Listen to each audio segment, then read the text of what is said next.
সঁচাকৈ জুবিন গাৰ্গ অসমৰ বাবে আৱৰ্জনা নেকি?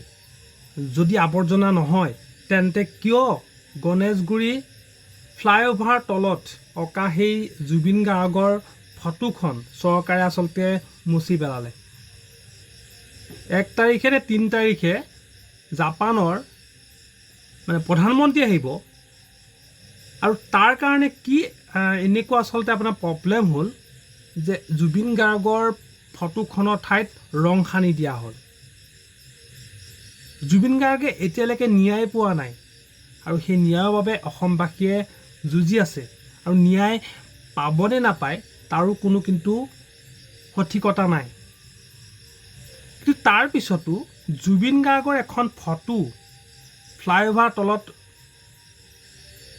মাৰ্চেল বৰুৱা নামৰ এজনে কোনোবাই যদি আঁকিছে তেন্তে তাত আপত্তি কৰিবলগীয়া আমাৰ আচলতে ক'ত থাকিলে?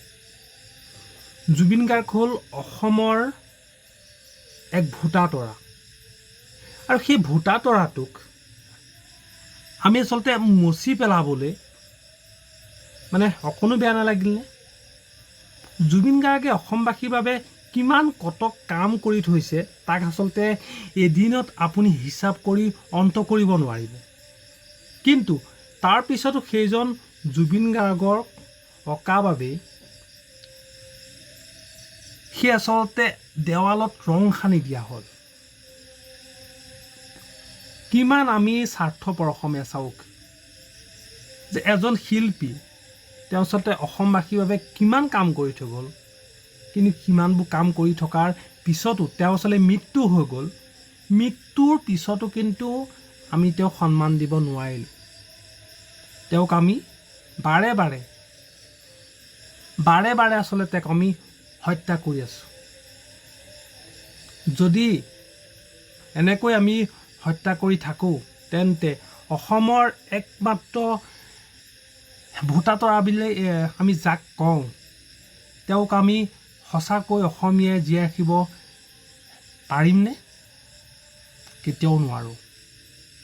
আৰু এটা কথা মই ভাবি নাপাওঁ যে জুবিন গাৰ্গক লৈ অসমৰ চৰকাৰখনৰ আচলতে কিয় ইমান প্ৰব্লেম আছে, প্ৰব্লেম।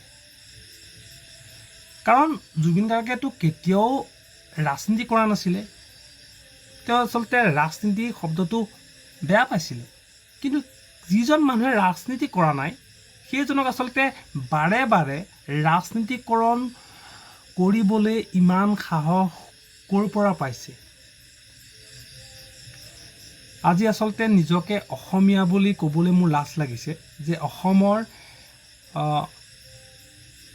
প্ৰাণৰ শিল্পী জুবিন দাক আমি আজি পুনৰবাৰ হত্যা কৰিলোঁ। অসমীয়া কি আমাৰ এই আচলতে স্বাৰ্থ? সঁচাকৈ আমি অসমীয়া আচলতে মানুহ বহুত স্বাৰ্থপৰ দেই।